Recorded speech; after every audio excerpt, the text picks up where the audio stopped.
오늘은 순종과 믿음으로 빈들을 가득 채운 파티라는 제목으로 말씀 전가하도록 하겠습니다. 제목 같이 한번 해보겠습니다. 시작. 파티. 지난주 예수님께서는 12명의 제자들에게 귀신을 제어하고 병을 고치는 능력과 권위를 주신 이후에 그들을 세상 가운데로 보내셨습니다.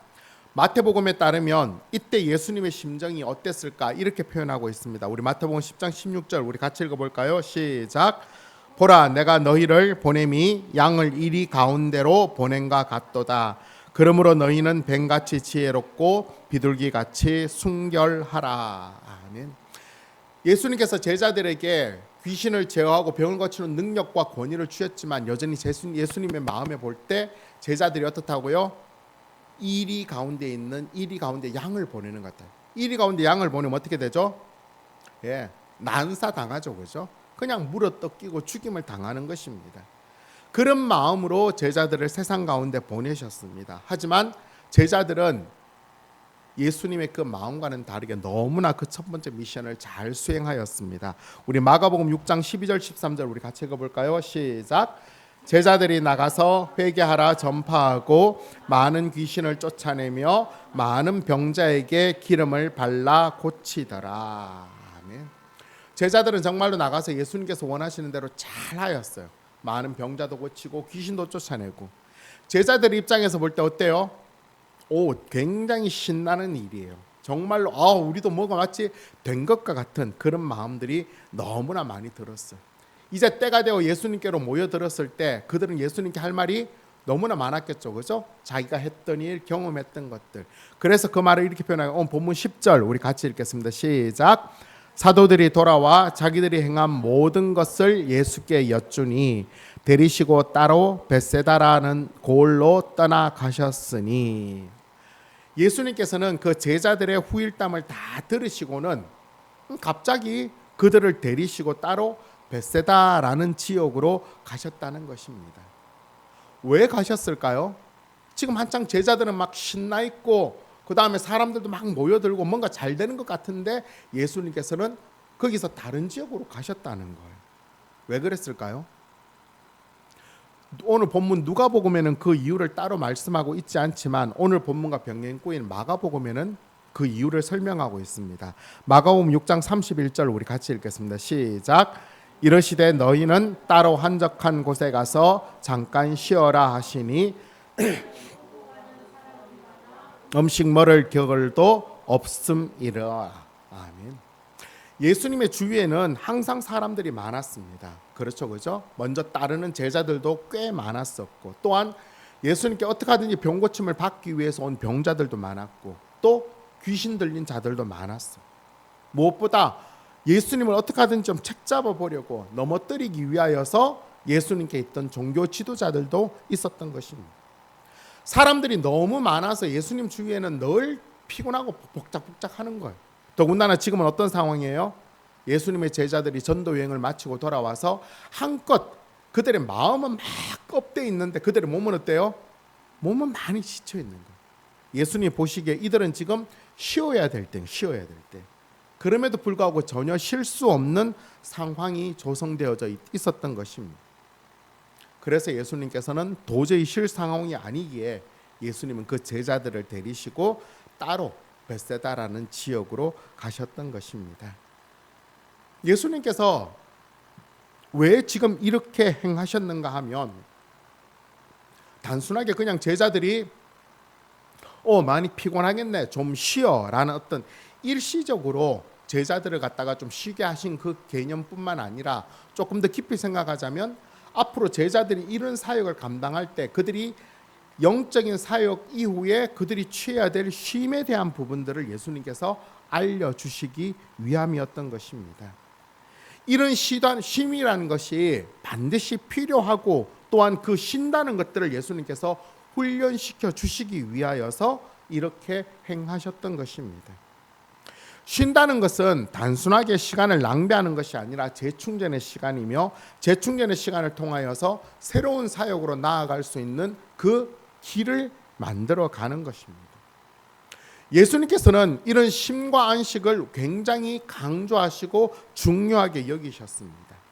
그래서 우리가 너무나 잘 알고 있는 귀한 말씀이 있죠. 그죠? 우리 마태복음 11장 28절부터 30절까지 우리 같이 읽어볼까요? 시작.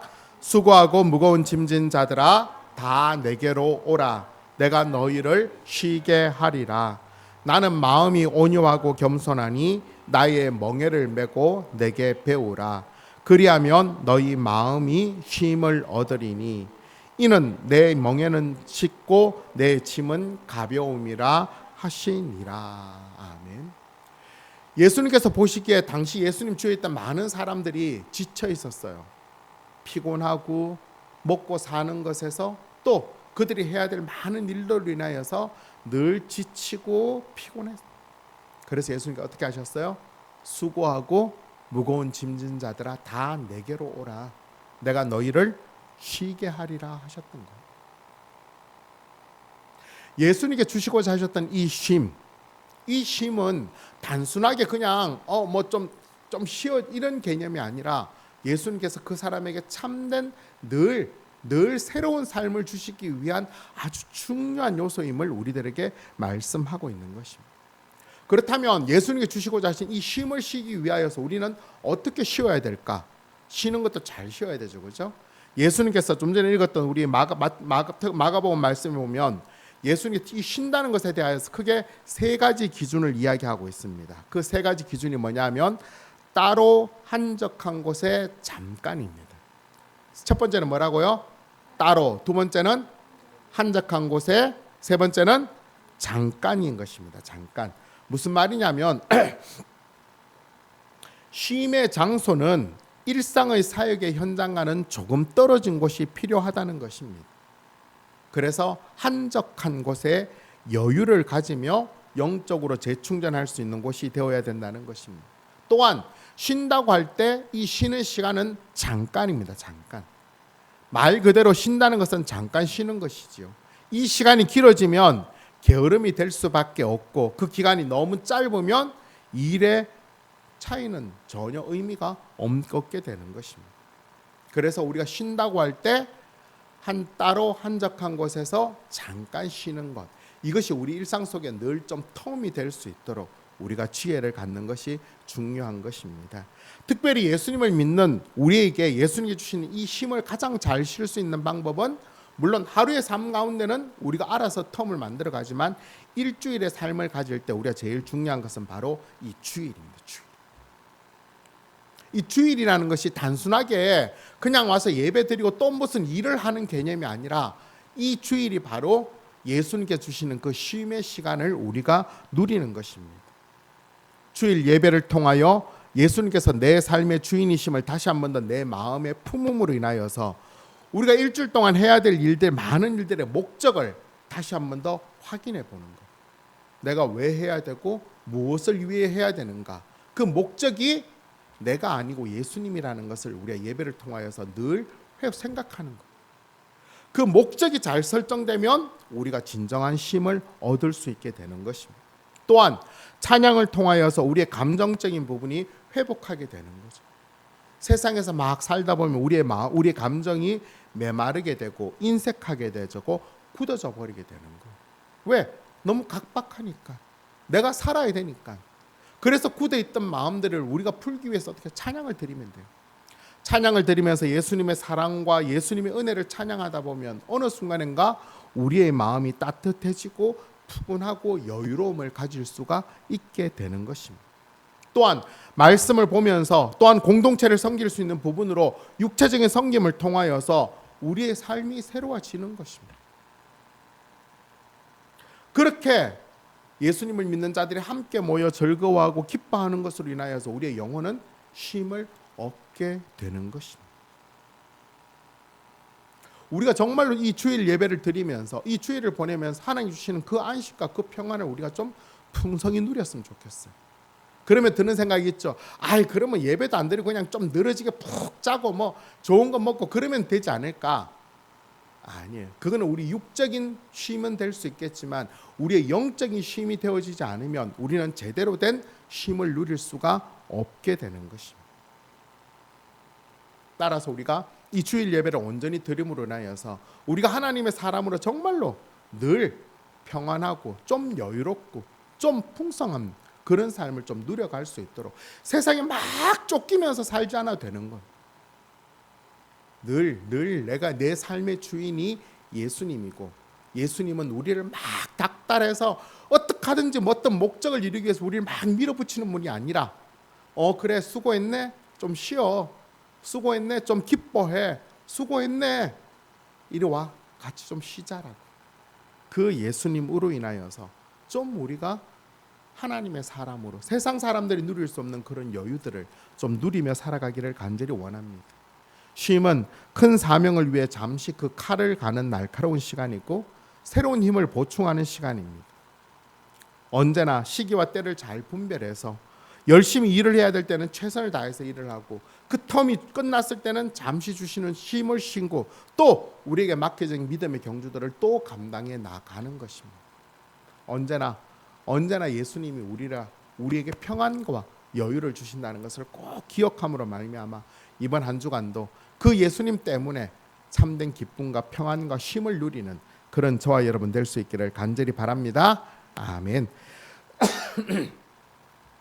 예수님께서 그렇게 제자들을 향한 안타까운 마음으로 그들을 데리시고 베세다 지역으로 갔는데 그런데 예수님 주위에 있던 사람들이 가만히 보니까 눈치가 되게 빨랐던 모양이에요. 뭔가 거기서 다른 일들이 벌어질 것 같아서 그들이 또 절박함 때문에 예수님을 막 쫓아갔던 것입니다. 그래서 다시 예수님 주위에 많은 사람들이 모이게 되자 예수님은 그들을 불쌍히 여기시면서 그들에게 하나님 나라의 일을 선포하시고 또 병자들의 병을 고쳐주시고 귀신 들린 자의 귀신을 쫓아주셨던 것입니다. 그렇게 시간이 많이 지나서 어느 순간인가 어둑하게 되었어요. 그때 12명의 제자들이 예수님께 나와서 이렇게 이야기합니다. 오늘 본문 12절 우리 같이 읽어볼까요? 시작. 날이 저물어 가매 12 사도가 나와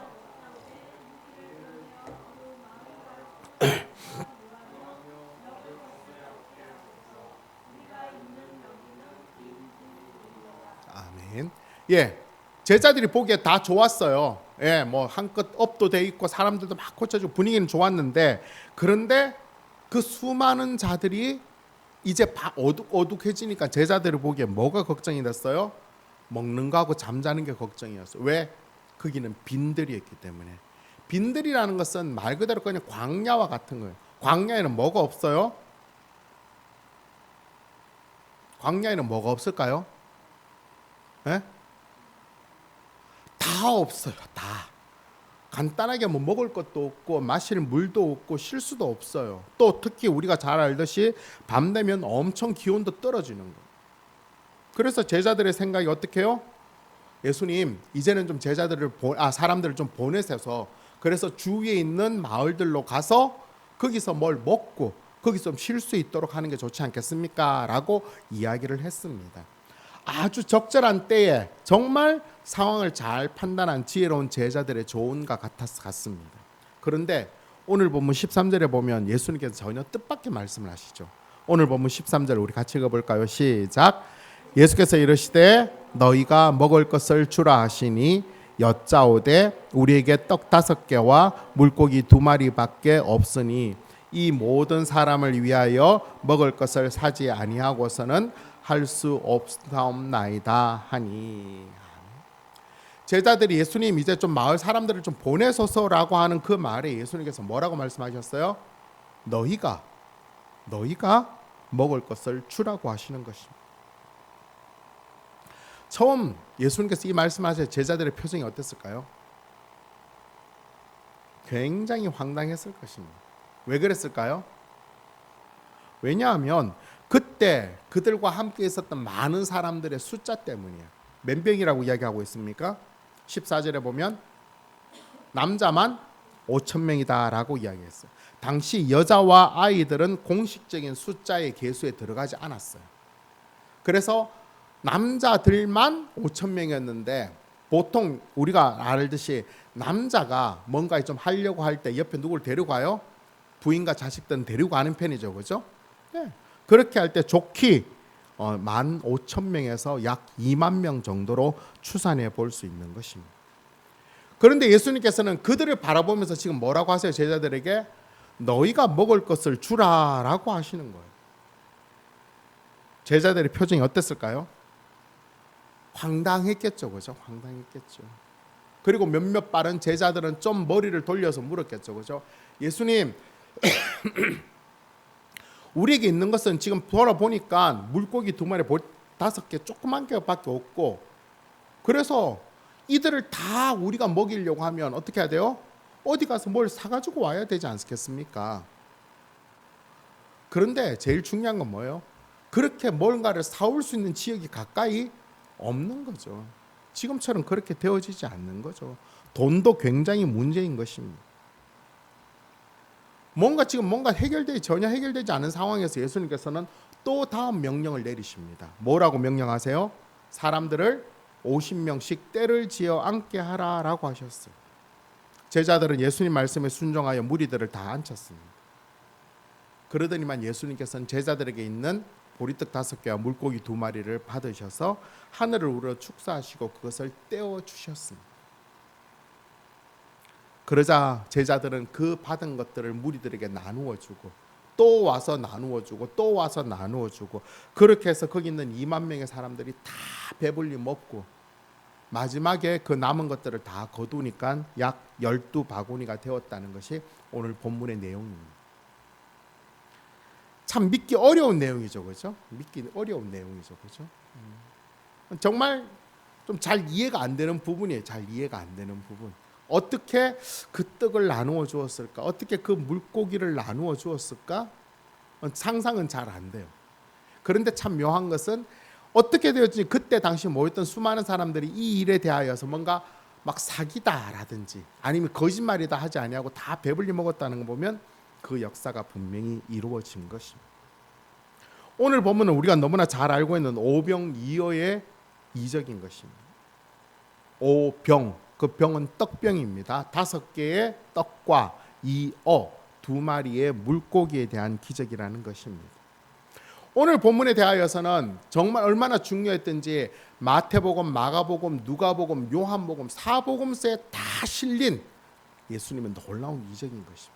오늘 본문에서는 가장 중요하게 우리가 포인트로 봐야 될 내용이 뭐냐 하면 예수님께서 말씀하신 거예요. 너희가 먹을 것을 주라 하신 것입니다. 너희가 먹을 것을 주라. 너희가 먹을 것을 주라. 왜 이 말씀이 중요하냐면 지금 제자들에게는 이 많은 사람들을 먹일 저녁거리가 없다는 것을 예수님께서 알고 계셨을까요? 모르셨을까요? 알고 계시죠, 그죠? 하루 이틀 지금 다니신 게 아니기 때문에. 그렇다면 당연히 무리를 보내시든가 아니면 지금까지 해오시던 것처럼 예수님께서 뭔가 역사를 딱 이루어내시면 모든 문제가 다 해결되죠, 그죠? 그런데 이번에는 예수님께서 그렇게 하지 않으시고 아주 분명하게 뭐라고 하세요? 너희가 먹을 것을 주라는 것입니다. 너희가. 제자들은 예수님 말씀에 순종하여서 이 무리들에게 먹을 것을 주어야 하는 것입니다. 자, 그렇다면 우리가 한번 생각해 봅시다. 어떻게 하면 제자들이 이 무리들에게 먹을 것을 줄 수 있을까요? 어떻게 하면 줄 수 있을까요? 답은 하나죠, 그죠? 제자들에게 먹을 게 있어요, 없어요? 없죠. 그런데 예수님께서는 너희가 먹을 것을 주라라고 하면 그 먹을 것은 누구에게 나와야 되죠? 당연히 예수님에게서 나와야 되는 거죠. 왜? 제자들은 지금 없어요. 제자들은 없는데 예수님께서 너희가 주라고 하셨으니까 제자들은 뭘 하면 돼요? 예수님께 받아서 사람들에게 나누어 주면 되는 것입니다. 그런데 어떻게 보면 이렇게 굉장히 간단한 문제인 것 같은데 그렇게 간단하지만은 않습니다. 왜냐하면 처음부터 제자들에게는 없고 예수님께 있다는 것이 분명하면 그냥 예수님께서 제자들에게 어떻게 하시겠다, 내가 줄 테니까 너희들이 나누어 줘라, 이렇게 하면 모든 문제는 다 해결되는 거죠, 그죠? 그런데 예수님께서는 그렇게 하지 않으시고 아무런 능력도 없는 제자들에게 너희가 먹을 것을 주라라고 말씀하셨던 것입니다. 왜 그러셨을까요? 하는 것입니다. 왜 그러셨을까요? 그냥 하시면 되는데 왜 제자들에게 이 사명을 넘기신 것처럼 보이는 걸까? 가장 중요한 이유는 바로 예수님께서 지금 제자들을 예수님과 같은 사역자로 지금 세우는 과정이었다는 것입니다. 즉 예수님께서 이 사명을 감당할 수 있도록 제자들을 지금 훈련시키고 계시고 있다는 것입니다. 앞서 예수님께서 제자들에게 전도 여행을 보낼 때도 마찬가지였습니다. 그냥 예수님께서 나가셔서 하나님 나라를 전하시고 병자들을 고치실 수도 있으셨습니다. 그럼에도 불구하고 예수님은 그렇게 하지 않으셨어요. 제자들을 부르시고 그들에게 그 사명을 부여하신, 그들에게 그 사명을 감당할 수 있도록 예수님께서 그들을 보내어 주셨던 것입니다. 예수님께서 그렇게 하신 이유는 예수님께서 승천하신 후 이 땅에서 예수님의 사역을 계속해서 이어갈 수 있도록 제자들을 지금 준비시키시고 훈련시키시고 계셨던 것입니다. 이번에도 마찬가지입니다. 그냥 예수님께서 2만 명을 먹이셔도 충분히 하실 수 있습니다. 하지만 그럼에도 불구하고 제자들에게 너희가 먹을 것을 주라라고 말씀하신 것은 이후에 제자들이 이 말씀을 믿고 순종함으로 그들이 앞으로 해야 될 그 일들을 대하여서 직접 훈련할 수 있도록, 뭘 감당할 수 있도록 지금 예수님께서 훈련시키고 계시는 것입니다. 오늘 본문에 보면 제자들은 그 예수님의 의도대로 예수님 말씀에 잘 순종하면서 이 일을 지금 이루어 가고 있는 것입니다. 자, 그렇다면 오늘 본문에서 제자들이 어떻게 예수님께 지금 훈련받고 순종했는지를 살펴보면 크게 두 가지가 나오는데, 첫 번째는 떡 5개와 물고기 2마리를 구하여 예수님께 드린 것입니다. 무슨 말이냐면 너희가 먹을 것을 주라라고 하신 예수님께서는 제자들에게 똑같이 말씀하시면서 너희에게 무엇이 있느냐라고 물으셨습니다. 근데 오늘 본문에 보면 뭐라고 하죠? 저희들에게는 그냥 물고기 2마리와 보리떡 5개가 있습니다 라고 했는데, 오늘 본문의 병행구인 요한복음 6장에 보면 한 아이가 이 보리떡 5개와 물고기 2마리를 가지고 와서 예수님께 드렸다라고 말씀하고 있어요. 그곳에 모인 자들에게 다른 음식이 있었는지 없었는지 알 수 없지만 제자들이 예수님 말씀을 듣고 나아가서 사람들에게 거기 오늘 우리가 먹어야 되는데 먹을 게 없습니까? 먹을 게 있는 사람은 저희들에게 좀 주십시오라고 했는데 아무도 내놓지 않았다는 거예요. 근데 중요한 건 그 아이가 그것을 내놓았던 것입니다. 그 아이가 내놓은 떡 5개와 물고기 2마리를 받았던 제자들의 표정이 어땠을까요? 네, 좀 답답하죠, 그죠? 왜? 그것을 가지고는 빈들에 있는 그 수많은 사람들에게는 아무런 도움이 되지 않는 거예요. 그냥 1명 정도 먹으면, 그것도 그 아이 1명 정도 먹으면 배부를 수 있는 양이었어요.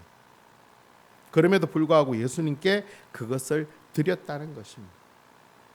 자신들이 할 수 있는 최선을 다하여서 예수님께 드리고 예수님을 바라봤다는 것입니다. 그러자 예수님께서는 그것을 받으시고 축사하시고 제자들에게 나누어 주시면서 무리들에게 나누어 주라고 하셨습니다. 제자들이 보기에는 아무런 해결책이 될 수 없었지만 예수님을 믿고 예수님께 전부를 드렸을 때 예수님은 그 믿음 가운데 역사하셔서 상상도 할 수 없는 놀라운 일, 그 떡 5개와 물고기 2마리로 2만 명을 먹이신 것입니다. 예수님께서는 이렇게 제자들을 훈련시키셨죠. 왜? 너희가 앞으로 제자들이 예수님 돌아가시고 난 다음에 해야 될 많은 일들 가운데 예수님께서 맡겨주신 그 사명을 감당할 때 자기들의 능력, 자기들이 가진 것, 자기들의 것으로는 행할 수 없는 것. 뭘 하면 된다고요? 자기들이 할 수 있는 것으로 최선을 다하고 나머지는 주님을 바라보게 하신 것. 그것을 원하셨던 것입니다. 둘째로 제자들이 행한 것이 무엇이었어요? 제자들이 행한 것은 예수님 말씀대로 무리들을 약 50명씩 앉힌 것입니다. 자, 수학 좀 해볼까요? 2만 명을 50명씩 앉히면 몇 그룹이 나와요? 예? 약 400그룹 정도가 나오죠, 그죠? 자, 한번 생각해 봅시다. 지금 2만 명이나 모여들었는데 제자들이 나가서 이 사람들을 50명씩 그렇게 400그룹을 앉히는 게 쉬웠겠어요? 어렵겠어요? 결코 쉽지 않았죠, 그죠? 더군다나 어떤 마음이 들었을까요? 제자들의 마음에는 아니 지금이 저녁 무렵이니까 다들 배가 고플 시점이에요. 그러면 어떻게 해요? 이렇게 지금 잡아둘 게 아니라 50명씩 앉힐 게 아니라 뭘 해야 돼요? 50명씩 사람들을 마을로 내보내든가, 그래서 그들이 밥을 사 먹고 잠을 잘 수 있게 해야 될 상황이었어요. 그럼에도 불구하고 제자들은 예수님 말씀에 순종하여 그들을 50명씩 빈들에 앉힌 거예요. 이해할 수 없었지만 제자들은 예수님 말씀에 순종하여 그들을 앉혔습니다. 그리고 예수님께서 축사하신 그 물고기 2마리와 보리떡 5개를 그들에게 나누어 주었습니다. 그러자 그들이 그것을 배불리 먹었습니다. 부족하면 예수님께 가서 또 받아와서 또 나누어 주고 또 받아와 또 나누어 주었던 것입니다. 그렇게 계속해서 솟아나오는 물고기 2마리와 보리떡 5개를 볼 때 제자들의 마음이 어땠을까요? 그들이 전도 여행을 갔을 때 느꼈던 그 감동과 그 기쁨과 그 승리감만큼이나 그들의 마음이 뿌듯했을 것입니다. 예수님께서는 제자들에게 바로 이런 마음, 이런 승리를 누리기를 원하셨던 것입니다. 제자들이 앞으로 이 땅에 나가면서 많은 어려움과 많은 힘듦이 있지만, 그러나 예수님을 믿고 나아감으로 인하여서 그들이 누려야 될 구원의 기쁨과 그들이 누려야 될 구원의 승리들을 그들이 좀 누리면서 살아가기를 원하셨던 것입니다. 예수님께서는 동일하게 우리들에게도 동일한 이 기쁨을 누리기를 원하고 계시는 것입니다. 예수님께서는 우리를 예수님의 제자로, 예수님의 사역자의 동역자로 우리를 세워주셨던 것입니다. 예수님께서 우리를 구원하시고 제자 삼으신 이후에 우리로 하여금 이 땅에서 예수님께서 원하셨던 그 사역을 우리로 감당하도록 하게 하신 것입니다. 지금 우리가 서 있는 자리가 있죠, 그렇죠? 그 서 있는 자리에서 예수님의 제자로 오늘 예수님 말씀처럼 너희가 먹을 것을 주라는 말씀을 우리가 순종하며 행해야 하는 것입니다. 우리는 예수님께서 이 말씀하셨다면 우리들 마음에 그런 생각이 들죠, 그렇죠? 아니 예수님, 우리가 좀 먹을 것을 나누어 주려면 우리에게 좀 넉넉한 것을 좀 허락해 주시지요. 우리에게 좀 돈도 좀 있고, 우리에게 좀 건강도 있고, 우리들이 좀 인기도 있고, 우리들이 명예도 있고, 우리들이 뭐가 좀 넉넉하게 주시면 우리가 그것을 좀 넉넉하게 나눌 수 있지 않을까요? 우리 주위에 있는 가난한 사람들 좀 돕기도 하고, 연약한 자들에 가서 따뜻한 위로도 주고 힘도 주고 그렇게 할 수 있을 것 같습니다 라는 생각이 들겠죠. 하지만 시간도 없고 돈도 없고 건강도 없고 여유도 없고 빠듯빠듯한 우리들에게도 예수님 동일하게 말씀하십니다. 너희가 먹을 것을 주라고. 오늘 제자들과 똑같이. 그러면 우리는 뭘 하면 돼요? 우리도 제자들처럼 하면 돼요. 우리가 드릴 수 있는 가장 작은 것, 아니 우리가 할 수 있는 가장 최선의 것, 비록 보잘것없는 것, 보리떡 5개와 물고기 2마리, 우리가 남에게, 다른 사람에게 줄 수 있는 작은 것, 조그만한 시간, 조그만한 마음의 여유, 조그만한 위로함들, 우리가 그렇게 한다고 그게 뭔 그 사람에게 도움이 될까? 우리가 그렇게 행한다고 그게 무슨 그렇게 의미가 있을까? 할 만한 그런 작은 것, 그것 하나마저도 우리가 예수님의 이름으로 그 사람에게 행하고, 예수님 우리들에게 저에게는 이거밖에 없어요 라고 예수님께 그것을 드릴 때 예수님께서는 그것을 받으셔서 우리가 생각할 수 없는 놀라운 역사를 이루어 가십니다. 그래서 우리로 하여금 그 기쁨을 누리도록 원하신 것입니다. 예수님께서 우리들을 하나님 자녀 삼으시고 예수님이 제자 삼으시고 우리들에게 그런 기쁨들이 좀 넘쳐나도록 늘 기회를 말씀하시는 거예요. 너희의 그 작고 부족한 것, 그것 그냥 가지고 와. 그냥 내 생각에 아유 뭐 제가 뭐 이렇게 뭐 한다고 뭐가 달라질까요? 달라져요. 하라는 겁니다. 말해야 될 수가 있을 때 말을 하고, 커피를 한 잔 뽑아줘야 될 커피를 한 잔 주고, 그 다음에 뭐 사탕을 하면 사탕을 한 명 주고, 위로해 줄 수 있으면 짧게 그냥 위로 한번 해주고, 우리가 하는 거 그것이 다예요. 우리가 뭐 돈이 많고 우리가 뭐 많은 걸 채워서 그렇게 예수님을 하는 게 아니라 지금 나 있는 모습으로 할 수 있는 최선의 것을 예수님께 드리고 예수님을 바라보는 것입니다. 예수님께서 원하시는 믿음도 바로 그런 믿음인 것입니다. 할 수 있는 대로 최선을 다하여 순종하고 예수님의 역사하심을 소망하며 나아갈 때에 예수님께서는 그런 우리를 통하여서 하나님의 나라를 이루시고 하나님이 기뻐하신 역사들을 만들어 가시는 것입니다. 이번 한 주간 우리에겐 또 그런 상황과 그런 형편들이 계속해서 주어질 것입니다. 예수님은 우리에게 매일 말씀하시겠죠. 너희가 먹을 것을 주라. 너희가 위로를 주라. 너희가 기쁨을 주라. 너희가 평안을 주라. 너희가 할 수 있는 것을 주어라. 예수님, 저에게는 평안도 없고 저에게는 아무것도 없어요 라고 외면하지 말고, 예수님께서 그런 마음을 주실 때 어떻게 하라고요? 예수님, 저에게는 떡 5개와 보리떡 2개밖에 없어요. 이것 가지고 무슨 도움이 될지 모르겠지만 하라고 하시니 저는 하겠습니다 라고 하는 거. 이해되어지지 않아도, 뭔가 보여지지 않아도 예수님 말씀이니까 예수님 말씀에 순종하는 것입니다. 그리고 난 이후에 예수님의 역사를 기대하면서 하나님의 나타내심을 바라보는 것입니다. 이번 한 주간 언제나 이 제자들이 누렸던 그 기쁨과 감동을 생각하면서 우리도 그 기쁨과 감동을 누려보기 위하여 예수님 말씀에 온전히 순종하는 그런 저와 여러분 되기를 간절히 바랍니다. 아멘. 말씀 맺도록 하겠습니다.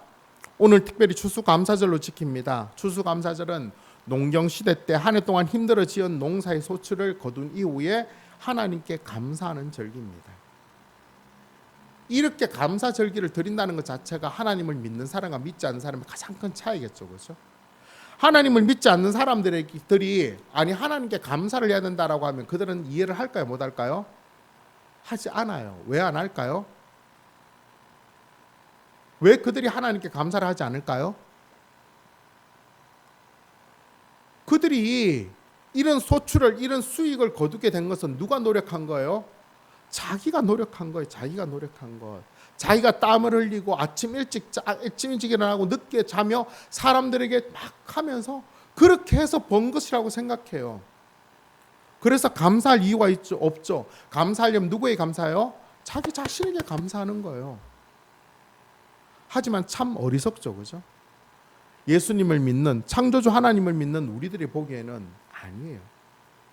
하나님께서 나타내지 않으시고 하나님께서 인도하지 않으시고 하나님께서 은혜를 주시지 않으면 아무것도 안 되는 거예요. 우리는 그것을 인정하는 거예요. 인정하는 거. 그래서 하나님께 감사하라고, 하나님의 범사를 하나님의 주인 되심을 인정하라고, 그 다음에 하나님께서 더 풍성한 것으로 나타주심을 우리가 소망하며 나아가라는 것입니다. 사람들이, 하나님 믿지 않는 사람들이 보기에는 말도 안 되는 것처럼 보이지만 그 말씀 가운데 거할 때 놀라운 은혜를 보는 것입니다. 제자들에게 나아가 전도하라고 할 때나 따로 한적한 곳에 잠깐 쉬라고 하시거나 너희가 먹을 것을 주라고 하시는 예수님 말씀이 처음에는 참 말도 안 되는 말씀처럼 보여요. 왜? 우리에게는 아무것도 없으니까. 전도할 수 있는 능력도 나에게는 없고 쉴 수 있는 여유도, 그렇게 쉬면 안 될 것 같고, 또 먹을 것을 주라고 할 만큼 우리에게 가진 것은 아무것도 없어 보입니다. 하지만 예수님께서 원하시는 믿음은 우리가 가진 그 작은 것으로도 예수님 말씀에 순종하며 나아갈 때에 주께서 역사하신다는 것입니다. 하나님께서는 이 일을 그냥 우연히 만들어 가는 게 아니라 놀라운 계획들을 만들어 가는 거예요. 오늘 본문에 보면 그렇게 해서 보리떡 5개와 물고기 2마리로 2만 명을 먹인 이후에 남은 음식을 어떻게 했다고 하고 있습니까? 본문에 보면 12바구니에 차게 거두었다라고 이야기했습니다. 음식물이 남은 걸까요? 예수님께서 남기신 걸까요?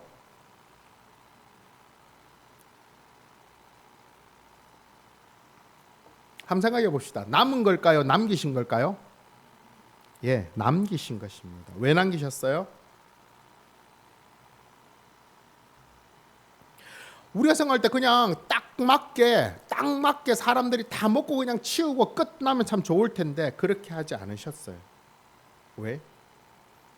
예수님께서는 모든 사람들이 다 배불리 먹고 기쁨을 누리고 부족함이 없도록 차고 넘치는 은혜를 나타내시면서 이 모든 것이 뭐라고?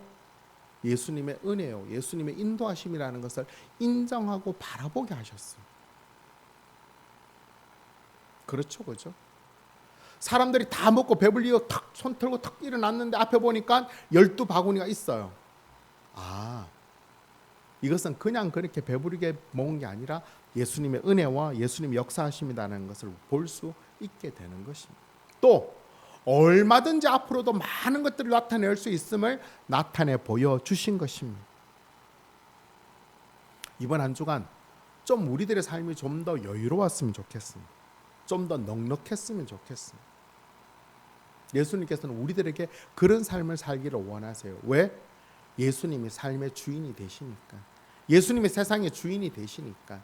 우리들의 마음들이 아무것도 없는 나를 바라보는 게 아니라 모든 것을 하실 수 있는 예수님을 바라볼 수 있는 그 믿음이 우리 속에서 다시 나타나지기를 원하고 계시는 것입니다. 바쁘다고 쫓겨다니고 너무 헉헉대지 말고 예수님께서 원하시는 그 쉼을 쉴 만큼 쉬고 또 쉴 수 있다는 것만으로도 예수님을 바라볼 수 있는 믿음이 있다면 그 믿음으로 우리 주위의 사람들을 돌아보며 우리가 주어야 될 먹을 것을 그 사람들에게 나누어 줍시다. 그래서 우리를 통하여서 많은 우리 주위의 많은 사람들이 그 풍성함과 그 부족함이 없는 기쁨들을 넉넉히 누려갈 수 있도록 우리의 삶을 주님께 내어 드리는 것입니다. 그렇게 제자들의 순종과 제자들의 믿음으로 말미암아 아무것도 없는 빈들이 모든 것이 다 채워진 축제의 파티장이 되어졌던 것입니다. 이번 한 주간 우리들의 삶이 그래 되어지기를 원합니다. 아무것도 없는 빈들과 같은 우리들의 삶, 여유도 없고 가진 것도 없고 할 수 있는 것도 없고 나타낼 수도 없을 것 같은 그런 빈들 같은 삶. 그러나 그게 예수님 말씀을 향한 온전한 순종과 예수님만을 바라볼 수 있는 믿음의 삶이 있다면 우리들의 삶은 모든 것이 채워지는 파티와 같은 삶을 살 수 있게 되는 것입니다. 이번 한 주간 그런 기쁨의 삶을 누리는 그런 저와 여러분 되시기를 예수님의 이름으로 축원합니다. 아멘. 오늘 말씀